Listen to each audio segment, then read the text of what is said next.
Good morning and good afternoon, everyone. It's really exciting to be here today. It's morning here, afternoon in other parts of the world.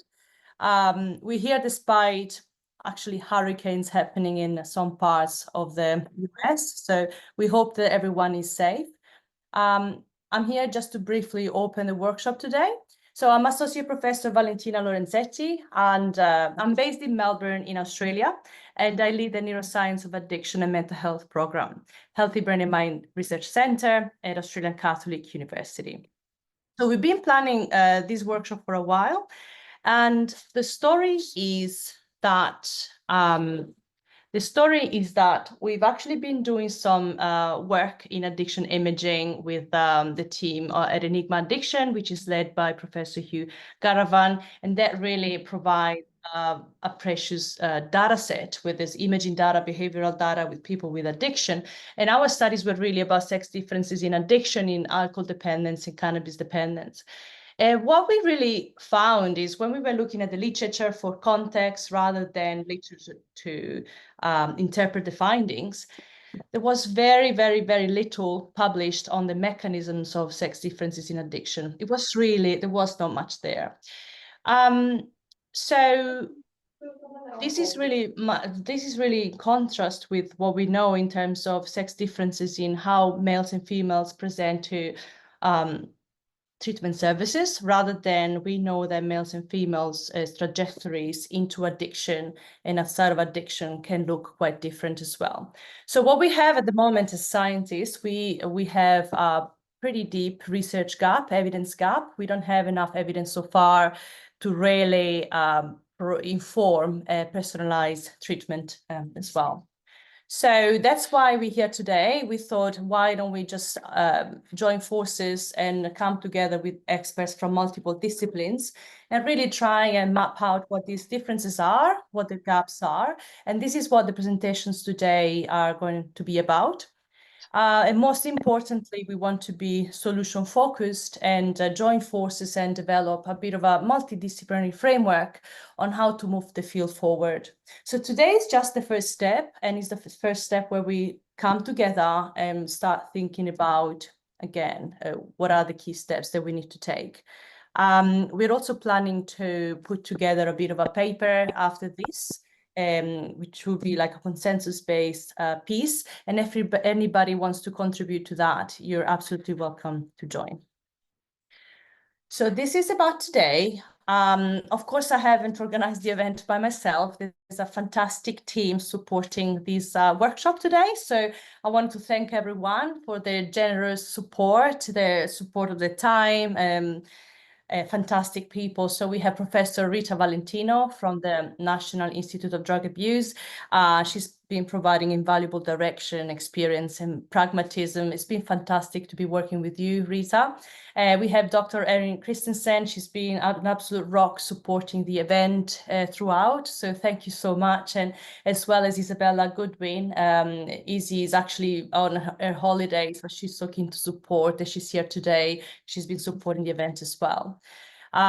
We also have from the Consortium ENIGMA, Dr. Sofia Tomopoulos, and Sofia has also been provided the infrastructure and the logistic support for the meeting. We couldn't be here without her. And then we have two fantastic student volunteers who are volunteering their times. We have Maria Alejandra Gonzalez Bueno and Mariana Quinones Valera. They're actually working on a public holiday, and because they're so keen to support the event and to support this important topic, this important meeting. So thanks, everyone. We couldn't be here without you.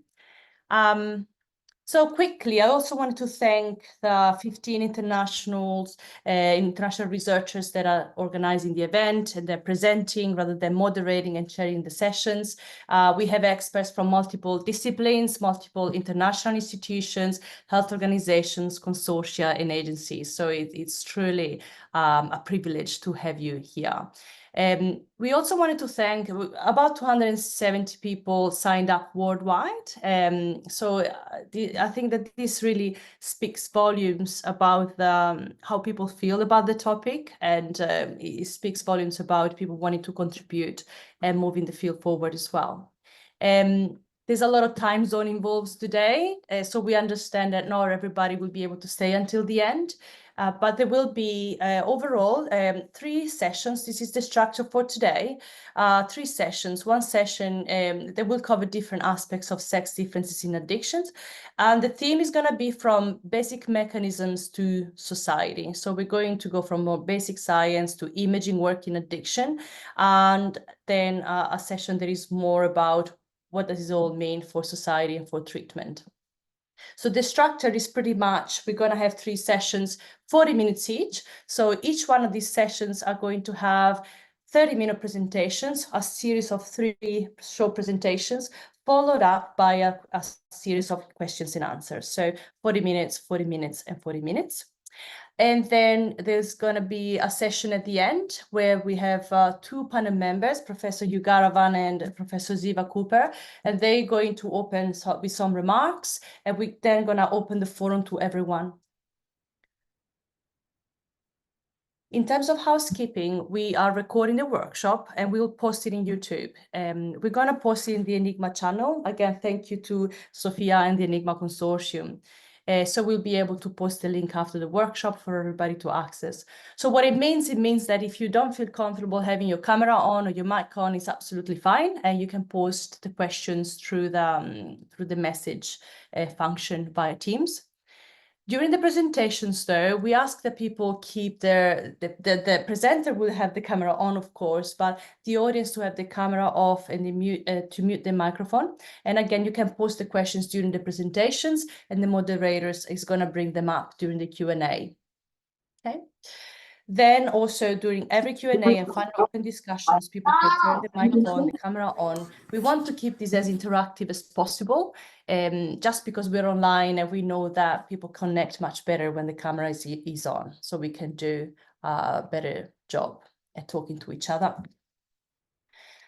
So important to not forget this slide, the supporting organizations for this workshop. We have the ENIGMA Consortium, the ENIGMA Addiction Consortium, Australian Catholic University supporting this, my program of research, and the Healthy Brain and Mind Research Center. But also we have funders without whom we couldn't be here today. So we have the Allenval Rosestrauss Fellowship and HMRC Investigator Grant.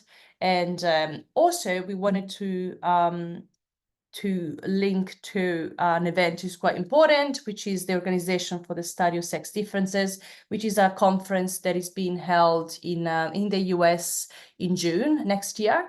And we're also planning to put together some symposia around this topic if you're interested as well. So that's about it in terms of the housekeeping. We can move on finally to the first fantastic chair, the first speaker. She's going to kick things off. So I'm very honored to introduce Professor Rita Valentino. And Rita will provide some opening remarks. And she's the Director of the Division of Neuroscience and Behavior at the National Institute of Drug Abuse.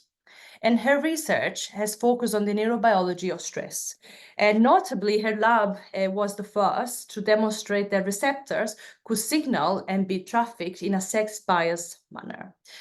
And these sex differences provide a molecular mechanism for increased vulnerability of females to stress-related neuropsychiatric disorders, including addiction. So over to you, Rita.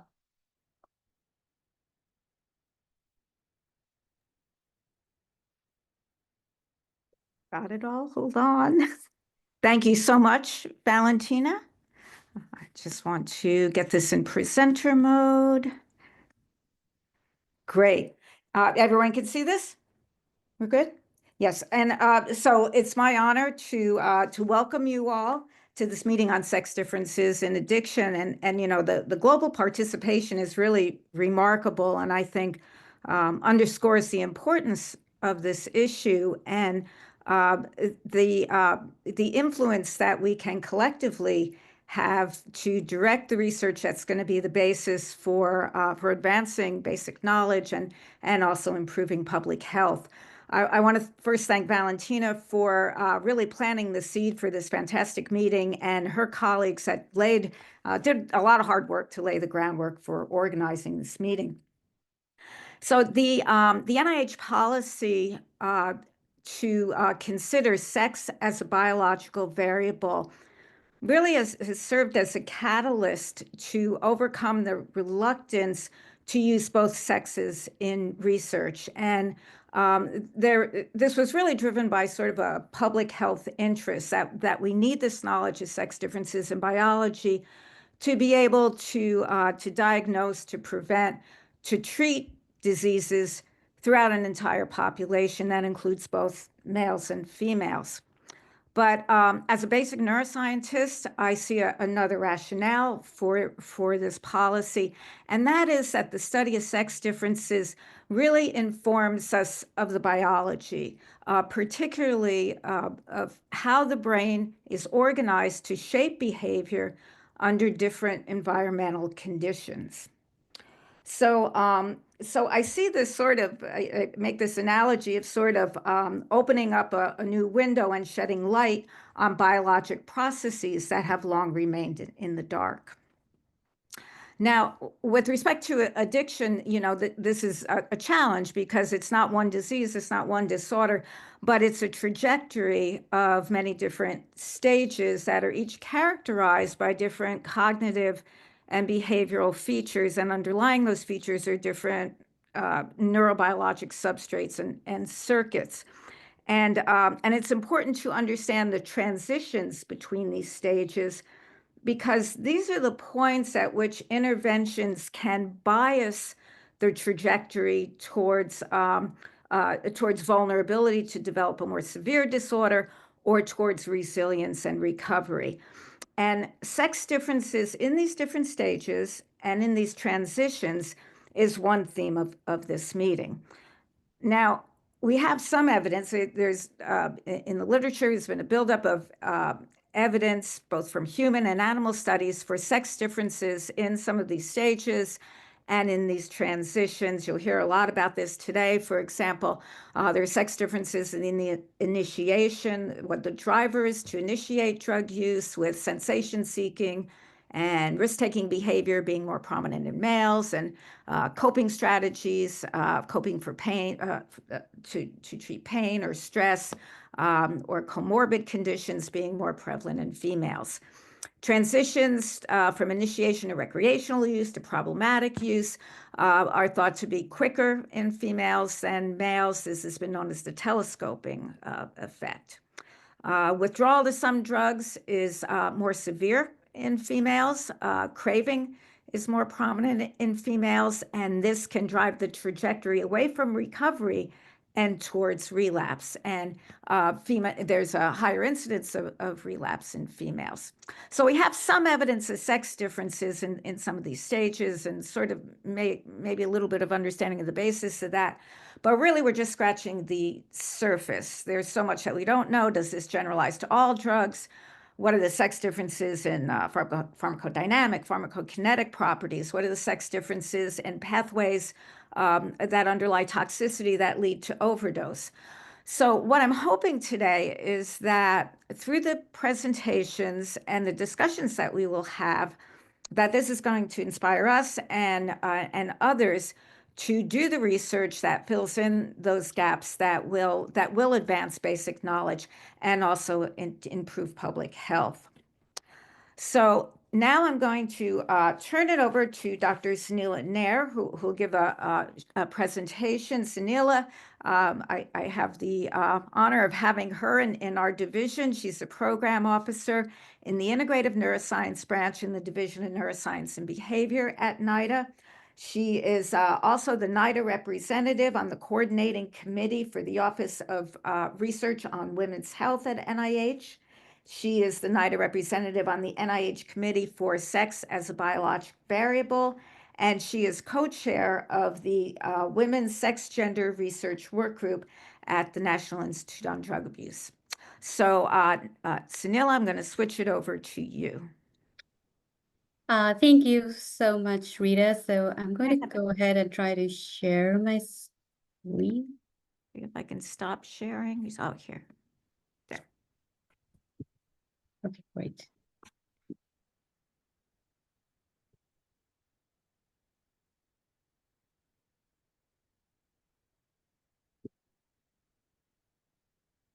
Does it look good? Yes. Okay, great. Right, so thank you so much. Thanks, Rita, for the nice introduction, and thanks to you and Dr. Lorenzetti for inviting me today. It's an honor. Like Rita said, I'm a program officer in the Division of Neuroscience and Behavior. Rita is my boss, and I co-chair the Night of Women and Sex and Gender Research Work Group. So very quickly, substance use disorders, as we all know, is a very costly and debilitating neuropsychiatric disease. And like Rita just mentioned, the disease follows a trajectory or a continuum where an individual has an opportunity to use a substance, which might lead to experimental use of the substance. In some individuals, this can lead to an established use. And in a small subset, it could lead to substance use disorder, which can be followed by withdrawal. And in some individuals, this might lead to relapse. And like Rita just mentioned, there is evidence in the literature that females will transition faster from experimental use of an addictive substance to established use. The duration of abstinence is smaller in female. Females also report greater craving, and females also seek treatment earlier as compared to males. So I'm going to digress for just a quick minute because Dr. Lorenzetti asked me to talk about the difference between sex and gender. So sex is a multidimensional biological construct, and this is based upon anatomy, based upon physiology, genetics, as well as hormones. And these components are sometimes, they're lumped together and they're referred to as sex traits. And sex is relevant to both human as well as animal research. In contrast, gender is relevant to human research, and it can be defined broadly as a construct that is multidimensional, and it encompasses gender identity, gender expression, as well as social and cultural expectations. And the understanding of gender, it varies across historical context as well as cultural context. And for the workshop today, we're going to focus on sex differences in addiction. So going back to the substance use trajectory, I'm going to show you some examples of sex differences in the earlier and later phases of the substance use trajectory. So these are data looking at sex differences in the acquisition of cocaine self-administration. So acquisition of intravenous cocaine and heroin self-administration was compared in male and female rats. And as you can see, in female rats in the open circles, they acquired both cocaine and heroin self-administration more rapidly compared to male rats. And these investigators also found that acquisition of cocaine self-administration, it occurred in a greater percentage of female rats as compared to male rats. And also, the female rats self-administered more cocaine than males after the acquisition criteria had been met. So all of this taken together suggests that under these experimental conditions that these investigators used, female rats are more vulnerable than male rats to the acquisition of both cocaine as well as heroin. So this greater propensity in female rats to self-administer drugs, it could be due to several factors. It could be due to organizational effects or intrinsic sex differences in brain organization, or it could be due to activational effects of circulating gonadal hormones or a combination of both. So in this figure, which is from a paper from Jill Becker's lab, who we're going to hear from later today, intravenous cocaine self-administration was compared in female rats that were overactimized and those that were treated overactimized and then treated with estradiol benzoate. And they also had castrated males and sham-operated males in the experimental design that you see in the open circle and squares. And what you see is that the overactimized and castrated rats, they differ in the acquisition of cocaine self-administration. And also that in female rats, circulating estradiol, it very robustly promotes cocaine self-administration. So this is an example of sex differences in a later phase of the substance use trajectory. And this is a study from the NIDA intramural program where they looked at sex differences in the incubation of cocaine craving. And very quickly, incubation of craving is a time-dependent increase in cocaine-seeking behavior induced by cues during abstinence or during forced abstinence. And you can see the timeline, the schematic for the timeline for this experiment on the top, where rats were trained to self-administer cocaine on an intermittent access schedule.